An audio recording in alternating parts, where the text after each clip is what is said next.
Good morning, dear students, parents, teachers, and dear friends. Welcome, all of you. Today, we are going to discuss about HCF and LCM, यानी महत्तम समापवर्तक एवं लघुत्तम समापवर्तक।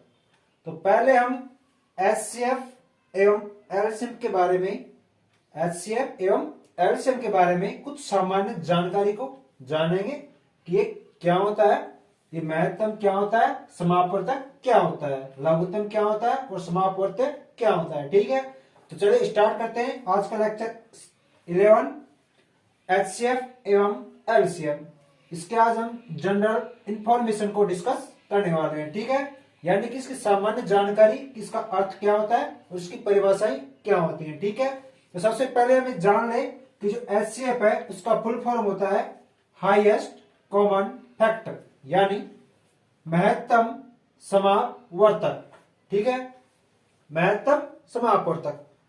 दूसरा है LCM, यानी कि lowest common multiple, यानी कि लघुत्तम समापवर्तक। अभी महत्तम क्या होता है? महत्तम का मतलब होता है बड़े से बड़ा। लघुत्तम क्या होता है? छोटे से छोटा। छोटा तो है लेकिन उससे भी छोटा, यानी कि सबसे छोटे को हम लघुत्तम बोलते हैं, सबसे बड़े को महत्तम बोलते हैं। समापवर्तक क्या होता है? तो समापवर्तक दो शब्दों से मिलकर बना हुआ है। पहला है सम प्लस अपवर्तक। पहला सम हो गया, दूसरा अपवर्तक हो गया, यानी कि समापवर्तक। अब क्या होता है? अपवर्तक क्या होता है? सम यानी समान होगा, ठीक है। अपवर्तक क्या होता है उसको हम आगे डिस्कस करेंगे।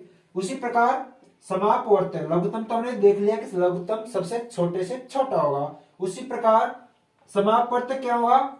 तो समापवर्तक दो शब्दों से मिलकर बना हुआ है, सम प्लस अपवर्तक, यानी समान। अपवर्तक का मतलब होता है गुणज। इसकी भी हम परिभाषा देखेंगे, गुणज क्या होता है या फिर अपवर्तक क्या होता है। तो चलिए देखते हैं। तो पहला हमने लिया है अपवर्तक, यानी कि गुणज, जिसको हम इंग्लिश में बोलते हैं मल्टीपल। जो इसमें आ रहा है LCM, इसके अंदर यहाँ पे मल्टीपल। जो ये मल्टीपल है, पहले इसका मीनिंग हम जानते हैं कि मल्टीपल यानी क्या होता है, यानी कि अपवर्तक या फिर गुणज क्या होता है। तो किसी संख्या का अपवर्तक वे संख्याएं होती हैं, यानी कि किसी संख्या का अपवर्तक वे संख्याएं, मतलब एक से अधिक संख्या होगी। वे संख्याएं हैं जो उस संख्या से पूर्णतया विभाजित हो जाए, यानी कि इस संख्या से वो जो सभी संख्याएं हैं उन सब में भाग जाना चाहिए। यानी कि किसी संख्या का अपवर्तक वे संख्याएं हैं जो उस संख्या से पूर्णतः विभाजित हो जाए। जो हमने जिस संख्या का अपवर्तक निकाल रहे हैं, कोई भी हमने संख्या ली, मान लीजिए 3 है, अगर हम इसका अपवर्तक निकालना चाहते हैं या फिर इसकी गुणज निकालना चाहते हैं तो हमें क्या करना होगा? यानी कि इस 3 से जो आगे हम संख्याएं लेंगे उन सभी संख्याओं में इस 3 का भाग जाना चाहिए। तो जो संख्याएं होंगी, जिस संख्याओं में या जिन संख्याओं में 3 का भाग जाएगा वो सभी 3 की क्या कहलाएंगी?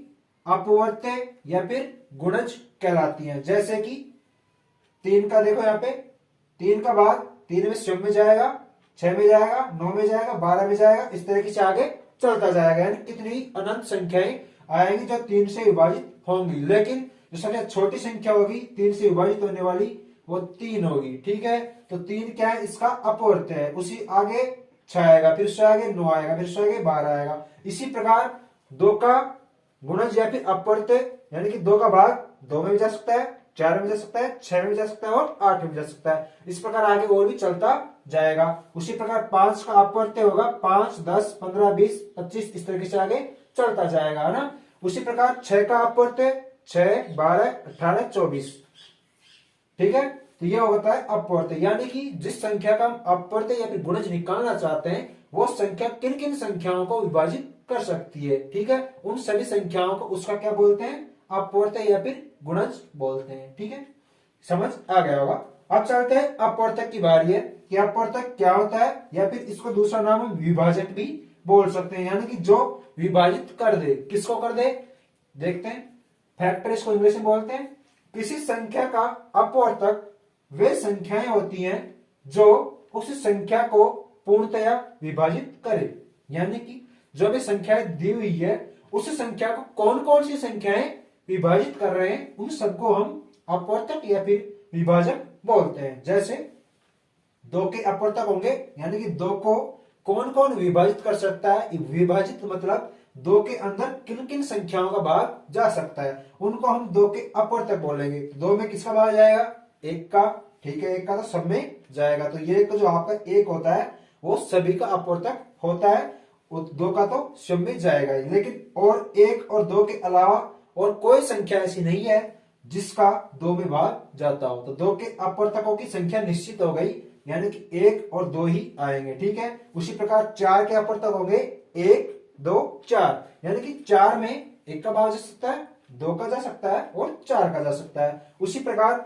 आठ के अपवर्तक होंगे एक दो चार आठ, यानी कि आठ के अंदर एक का भी जा सकता है भाग, दो का भी, चार का भी और आठ का भी। लेकिन इनसे अलावा और कोई ऐसी संख्या नहीं है जो आठ को पूर्णतया विभाजित करे, ठीक है।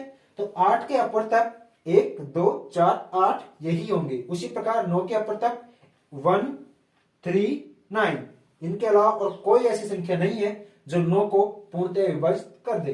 तो जिस संख्या को हम विभाजित कर रहे हैं, जिन संख्याओं से विभाजित कर रहे हैं, जो संख्याएं जिन संख्याओं से विभाजित करते हैं उसको, वो संख्याएं उसकी क्या कहलाती हैं, अपवर्तक कहलाती हैं। उसी प्रकार 18 का देखते हैं तो 1 2 3 6 9 18, इनके अलावा और कोई ऐसी संख्या नहीं है जो 18 को विभाजित करे। तो जो ये संख्याएं हैं इधर की 1 2 3 6 9 18, ये सभी क्या है, इसकी 18 की अपवर्तक या फिर विभाजक संख्याएं कहलाती हैं, ठीक है। तो ये आपको समझ आ गया होगा। इसी प्रकार 25 का 1 5 25 और 12 का 1 2 3 4 6 12, ठीक है। इत्यादि हम कई संख्याएं ले सकते हैं। तो हमने यहाँ पे 3 रख रखा है, तो इस 3 का एक तो निकाल लेते हैं अपवर्त्य यानी कि गुणज, और एक निकाल लेते हैं अपवर्तक या फिर विभाजक। तो हम देखें 3 को अगर देखें तो 3 का किस किस में भाग जा सकता है, इसका भाग जिसमें जाएगा वो इसके अपवर्त्य या फिर गुणज कहलाएंगे, और इस 3 में जिनका भाग जाएगा वो हमारे अपवर्तक या फिर विभाजक कहलाएंगे। तो 3 में किस किस का भाग जा सकता है, 3 में 1 का भाग जा सकता है, 2 का नहीं जाएगा, किसका जाएगा, 3 का ही जाएगा। तो 1 और 3, इस 3 के क्या होंगे, अपवर्तक होंगे। और इस 3 का किस किस संख्या में भाग जा सकता है, तो इसका भाग जा सकता है एक तो स्वयं 3 में, तो 3 इसका अपवर्तक हो गया पहला, ठीक है, क्योंकि इससे छोटी संख्या में जा ही नहीं सकता भाग, क्योंकि भाग हमेशा बड़ी संख्या में जाता है। तो इसका भाग 3 में जाएगा, उससे आगे आएगा 6 आएगा, उससे आगे 9 आएगा, उससे आगे 12 आएगा, इस तरीके से फिर आप चलते जाएंगे। यानी कि 3 का भाग इन सभी संख्याओं में आगे चलता जाएगा, जितनी भी संख्याएं आएंगी उन सब में 3 का भाग जाएगा, जो इस तरीके से आएंगी जिनमें 3 का पूरा पूरा भाग जाता हो, तो वही संख्याएं आपकी 3 के क्या कहलाएंगी, अपवर्त्य या फिर गुणज संख्याएं कहलाएंगी। तो आई होप आपको अपवर्त्य, गुणज, मल्टीपल या फिर अपवर्तक, विभाजक या फिर फैक्टर समझ आ गया होगा, ठीक है। एग्जाम्पल से मैंने इसको अच्छे से एक्सप्लेन किया। अब नोट देख लें कि किसी संख्या का पहला अपवर्त्य, यानी कि पहला अपवर्त्य, किसी संख्या का पहला अपवर्त्य वह संख्या स्वयं होती है। कौन होती है, जो संख्या दे रखी है हमें वह स्वयं होती है। यानी कि जैसे यहाँ पे हम 3 का अपवर्त्य निकाल रखे हैं, 3 6 9 12 इस तरीके से आगे आ रहे हैं, तो सबसे छोटा अपवर्त्य क्या है, 3 है, जो कि स्वयं खुद संख्या है, ठीक है। इसका अपवर्त्य गुणज 3 का 3 है, सबसे छोटा, और ठीक है, सबसे छोटा होगा इसका ना। और ये क्या है, सबसे छोटा भी है और पहला अपवर्त्य भी कह सकते हैं इसको ना, सबसे पहला अपवर्तक या फिर सबसे छोटा अपवर्तक। 3 का 3 हो गया, ठीक है। अब चलते हैं दूसरे नोट की तरफ। किसी संख्या के अपवर्त्यों की संख्या अनंत होती है, यानी कि हमें यह पता नहीं है कि 3 का भाग ऐसी कितनी संख्याएं आएंगी जिनके अंदर 3 का भाग जा सके। क्या आप गिर सकते हैं, कोई कहेगा 4 में जा रहा है, नहीं भैया 4 में नहीं जा रहा, आगे भी जा रहा है, यानी कि 18 में जा रहा है, इसका 21 में जा रहा है, 28 में जा रहा है, 24 में जा रहा है ना, तो इनका भाग इसमें जा रहा है। हाँ 28 में जा रहा है और 24 में भी जा रहा है ना, तो 3 के भाग जो जिस जिसमें जा रहा है, यानी कि आगे आ रही है संख्याएं, इसका मतलब है कि जो इसके अपवर्त्य हैं, अपवर्त्य वो आगे निकलते जाएंगे, आगे और भी संख्याएं आएंगी जिनमें 3 का भाग जाएगा, तो हमको गिन नहीं सकते। यानी कि किसी भी संख्या के अपवर्त्य अनंत होते हैं या फिर निश्चित नहीं होते, ठीक है। दूसरा है, किसी संख्या का सबसे छोटा या पहला अपवर्तक 1 होता है। अपवर्तक का मतलब क्या था, विभाजक, जिसका भाग हम दे सके। कोई भी संख्या हो, यानी कि आपने 3 लिया हमने, तो 3 में किसका भाग जा सकता है, तो 1 का तो सभी संख्याओं में जाएगा, तो 1 का 3 में भी जाएगा। तो सबसे छोटा और पहला अपवर्तक होता है आपका 1, ठीक है। उससे बड़ा जो संख्याएं होगी वह तो वह हो सकती है, या फिर उससे बड़ी कोई भी संख्या हो सकती है। तो पहला आपका 1 होता है अपवर्तक, ठीक है। तो किस संख्या से छोटा या पहला अपवर्तक 1 होता है, ठीक है। और जो अपवर्तक है उनकी संख्या निश्चित होती है। कैसे, जैसे कि हमने 3 के अपवर्तक निकालेंगे तो इस 3 में 1 और 3 का ही भाग जा सकता है और किसी का भाग नहीं जा सकता। तो यहाँ पे गिन सकते हैं हम कितने अपवर्तक हो गए, 1 और 2। जो कौन कौन से हैं, 1 है और 3 है, तो 2 यहाँ पे अपवर्तक हो गए किसके, 3 के। उसी प्रकार हम 18 की बात करें तो 18 में 1 का भाग जाएगा, 2 का, 3 का, 6 का, 9 का, 18। तो 18 के अपवर्तक क्या हो गए, 1 2 3 6 9 18। कितने हो गए, 1 2 3 4 5 6।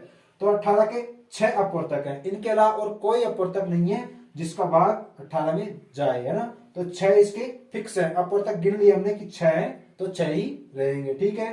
तो आई होप आप सभी को एचसीएफ और एलसीएम की जनरल इंफॉर्मेशन समझ में आई होगी। कुछ जनरल इंफॉर्मेशन यानी कि अब हमने ये देखा है यहाँ पे अपवर्तक और अपवर्तक की परिभाषा और उसके एग्जांपल्स। अब हम इन दोनों को मिलाएंगे, किसको, सम प्लस अपवर्तक, यानी कि समापवर्तक और समापवर्तक। इन दोनों को हम अगले वीडियो में डिस्कस करेंगे और महत्तम समापवर्तक और लघुत्तम समापवर्तक फिर तीनों को जोड़ देंगे, ठीक है। उसके बारे में हम अगले वीडियो में पढ़ेंगे, ठीक है। तब तक के लिए धन्यवाद, पढ़ते रहिए, मुस्कुराते रहिए। जय हिंद।